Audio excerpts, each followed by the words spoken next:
परमाराध्य सदगुरु महाराज नर रूप में नारायण थे।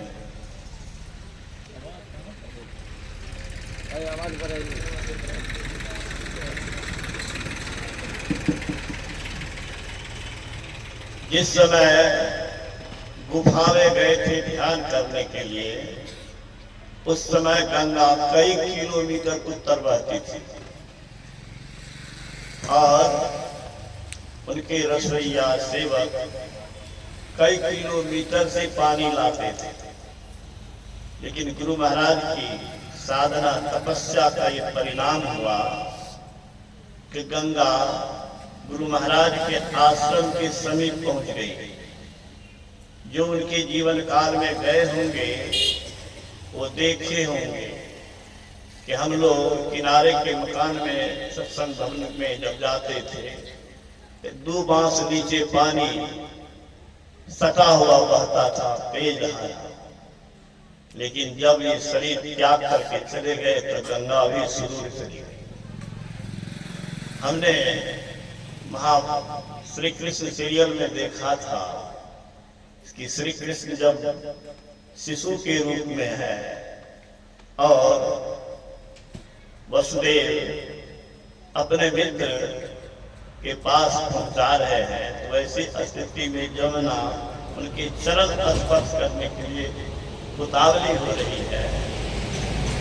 कंठ तक पानी आ गया, नाक तक पानी आने पर है तो मां जमुना ने के इच्छा पूर्ति हेतु अपने चरण को भगवान कृष्ण ने नीचे कर दिया।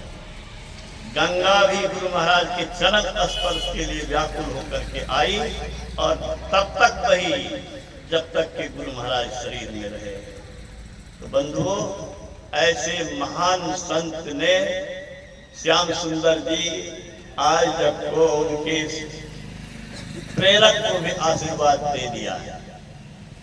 आप भाग्य हैं, भाग्यशाली हैं जो इतना बड़ा यज्ञ किए हैं, पवित्र आत्माओं महात्माओं को बुलाए हैं, ध्यान सत्संग यहाँ हो रहा है। आपका धन, आपका जीवन, आपका परिवार सब सफल है। अपना जीवन आप सफल कर रहे हैं, इसलिए मैं बहुत बहुत बधाई देता हूं।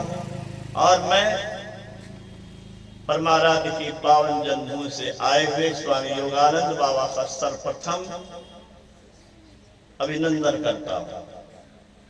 इसीलिए एमए पास होकर के प्रोफेसर बन सकते थे पटना यूनिवर्सिटी के प्रोडक्ट, लेकिन प्रोफेसर नहीं बन करके संत शिशु सूर्य जी महाराज के सानिध्य में रह करके अपना जीवन संत मत को समर्पित किया।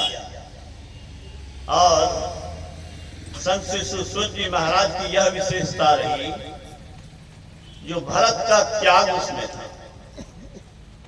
भरत जमीन के नीचे गड्ढे में अपना विश्राम शयन पूजन करते थे। धरती पर भगवान है तो धरती से नीचे राज सत्ता सौंपी गई, लेकिन राज सत्ता पर भगवान राम के खराव हो रहा।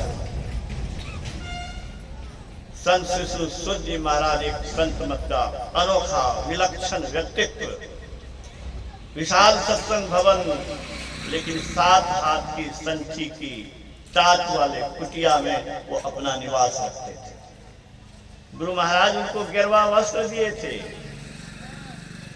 उन्होंने उतार दिया था। मैंने कहा कि बाबा, लोग हमको कहते हैं कि आप गेरुआ वस्त्र क्यों नहीं धारण करते? दिया है गुरु महाराज ने, क्यों उतारा?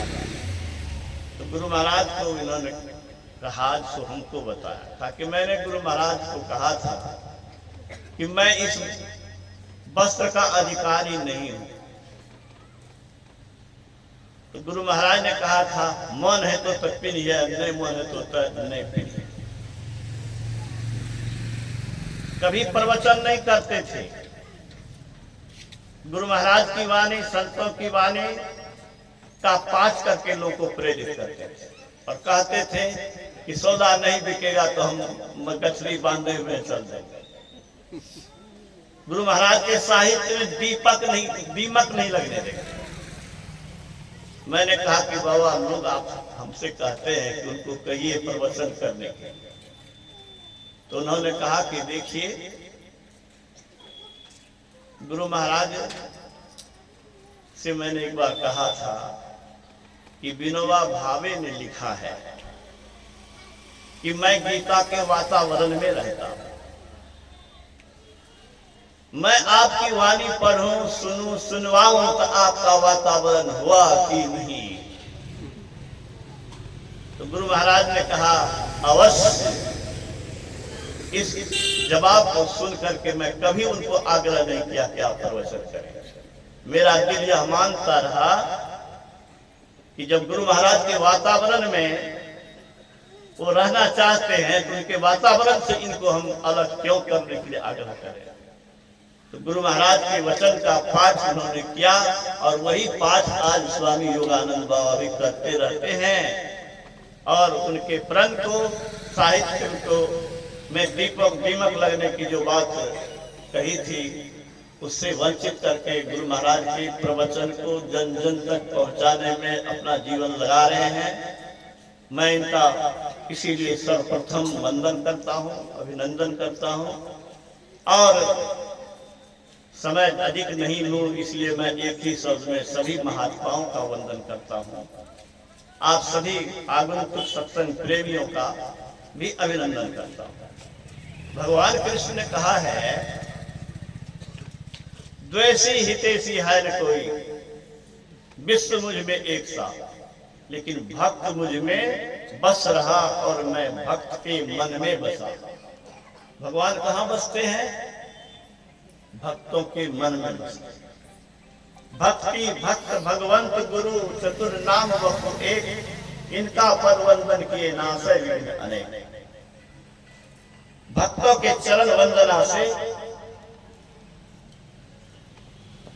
क्या होता है इस पद में आपने सुन लिया, नासै विघ्न अनेक।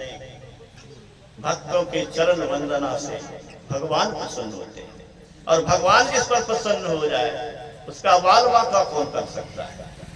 राष्ट्रकवि दिनकर ने लिखा